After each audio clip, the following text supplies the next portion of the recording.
नमस्कार, capital TV की special story देख रहे हैं और मैं हूं आपके साथ दिव्या सिंह। लोकसभा चुनाव 2024 के चुनावी नतीजे अभी नहीं आए हैं, लेकिन उससे पहले ही पाकिस्तान ने मोदी सरकार के सामने घुटने टेक दिए हैं।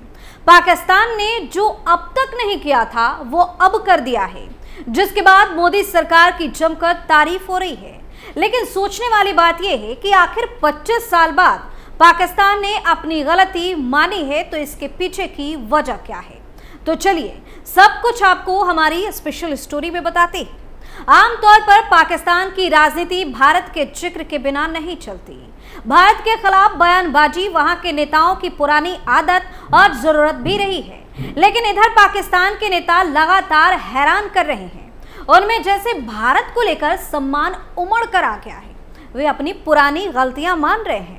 ताजा मामला पाकिस्तान के पूर्व प्रधानमंत्री नवाज शरीफ का है। पूरे 25 साल बाद उन्होंने माना है कि लाहौर घोषणा पत्र का उल्लंघन पाकिस्तान ने किया था।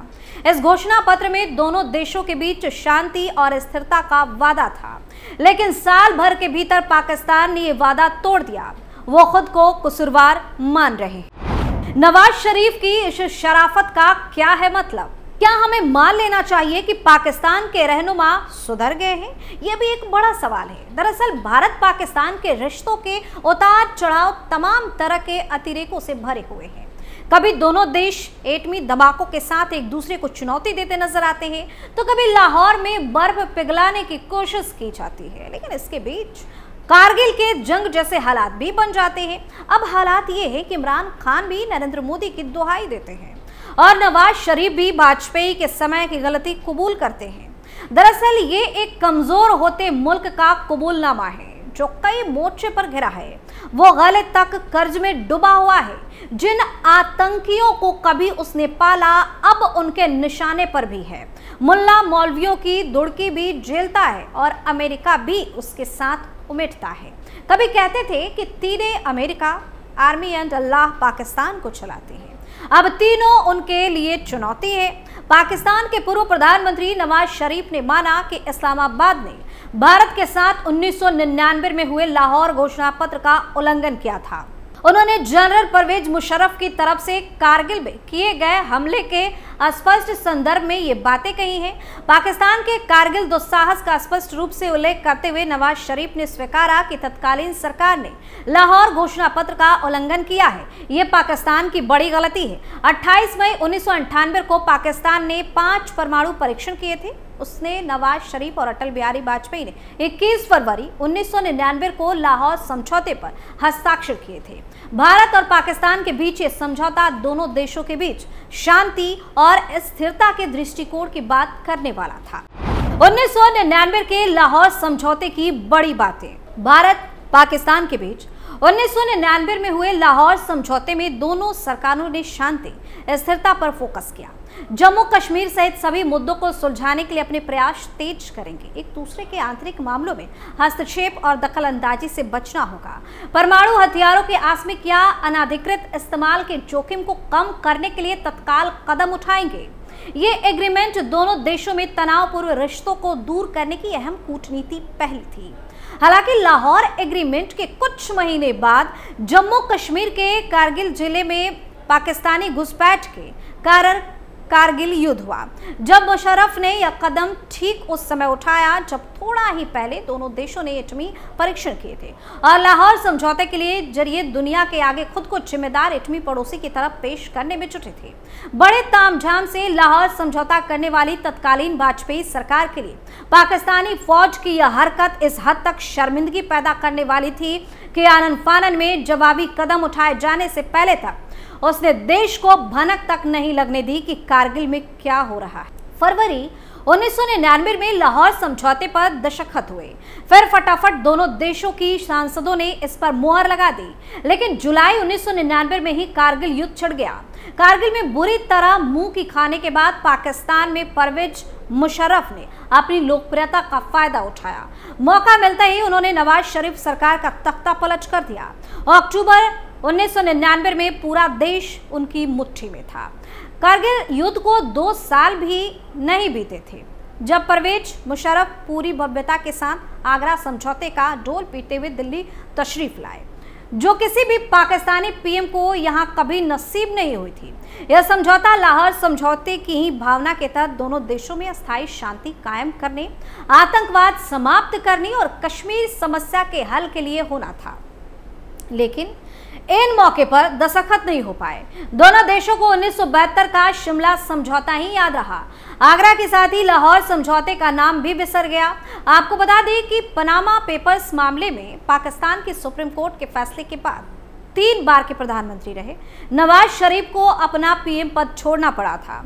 बाद में उन्हें ब्रिटेन शिफ्ट होना पड़ गया था। इसके 6 साल बाद मंगलवार को वह निर्विरोध PMN के अध्यक्ष चुने गए।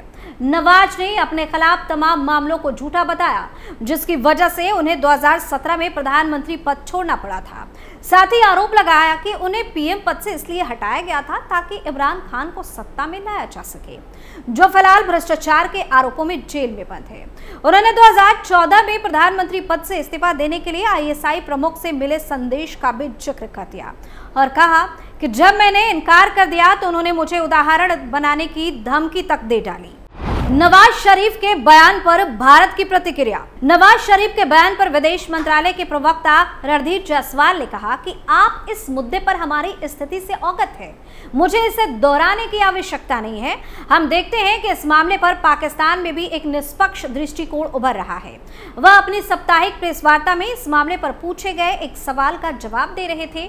POK पर विदेश मंत्रालय के प्रवक्ता ने कहा कि POK पर हम अपनी स्थिति पर बहुत अडिग हैं। पूरा जम्मू कश्मीर और लद्दाख भारत का अभिन्न अंग है। वे भारत का अभिन्न अंग थे और वे भारत का अभिन्न अंग बने रहेंगे। CPC पर भी हमारी स्थिति साफ है। हम इसके पक्ष में नहीं है, हम इसके खिलाफ है। यह हमारी क्षेत्रीय अखंडता और संप्रभुता के खिलाफ है। नवाज शरीफ पर भड़के पाकिस्तान के पूर्व पीएम नवाज शरीफ ने हाल ही में स्वीकार किया उनके देश ने 1999 में भारत के साथ शांति समझौते को तोड़ा था। एक्सपर्ट्स का कहना है कि नवाज शरीफ ऐसी बात करके भारत के साथ व्यापार शुरू करना चाहते हैं। इसे लेकर पाकिस्तानी मूल के अमेरिकी नेता साजिद तरार ने नवाज को लताड़ लगा दी। उन्होंने कहा कि सबसे पहले आप हालत देखें अपने, आपके कहने से क्या फर्क पड़ता है कि भारत आपके साथ ट्रेड शुरू कर दे। ऐसा बिल्कुल नहीं होने वाला। उन्होंने कहा कि आज गलती मानने से कुछ नहीं होने वाला। अगर मोदी साहब जीत जाते हैं तो वह आकर देखेंगे कि असली स्टेट होल्डर यानी कि सेना आपके साथ है या नहीं। वह क्यों नहीं बात करती। उन्होंने आगे कहा कि कारगिल युद्ध पर आपने सफाई दे दी, आतंकवाद पर सफाई दे दी है। नवाज शरीफ को इसी तकरीर के अंदर सफाई देनी चाहिए कि हम भारत को तसल्ली देंगे कि पाकिस्तान की सरकार आतंकवाद से नहीं जुड़ी है। उन्हें सरकार की जिम्मेदारी लेनी चाहिए क्योंकि देश तो उनके कंट्रोल में नहीं है। साजिद तरार ने आगे कहा कि अफगानिस्तान और ईरान से हमले हो रहे हैं, देश तो कंट्रोल में नहीं है, लेकिन भारत को बताएं कि आपके हाथ साफ है। हम प्रॉक्सी नहीं पैदा कर रहे हैं। पाकिस्तान को ये मानना पड़ेगा क्योंकि दहशतगर्दी उसकी दुकान रही है। अफगानिस्तान में जितने आतंकी हैं उन्हें पाकिस्तान ने ही बनाया, अब उसकी गलती भी माननी चाहिए। उन्होंने आगे कहा कि आम पाकिस्तानी ट्रेड चाहता है, लेकिन नवाज शरीफ कुछ नहीं कर सकते। असली पार्टी यानी कि सेना को ही सब करना होगा क्योंकि कारगिल भी नवाज शरीफ ने नहीं किया था। पाकिस्तानी पत्रकार कमर चीमा ने कहा कि पाकिस्तान बात करना चाहता है लेकिन भारत लिफ्ट कराने को तैयार नहीं है। उन्होंने आगे कहा कि पाकिस्तान की लीडरशिप बात करने के लिए तैयार बैठी है, लेकिन भारत के सामने सबसे बड़ी दुविधा है कि वह विश्वास किस पर करे। क्या वह फौज से बात करे या नेताओं से बात करे।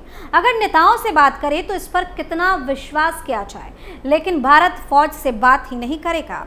यानी कुल मिलाकर अगर देखा जाए तो जैसे जैसे चुनावी नतीजों का दिन नजदीक आ रहा है, वैसे वैसे पाकिस्तान की आंखों पर जमी धूल भी उतरती हुई नजर आ रही है। लेकिन सवाल है कि क्या पाकिस्तान पर भरोसा करना ठीक होगा। आपकी क्या राय है, हमें कमेंट करके जरूर बताएं। स्पेशल स्टोरी में फिलहाल के लिए इतना ही। देखते रहिए कैपिटल टीवी। नमस्कार।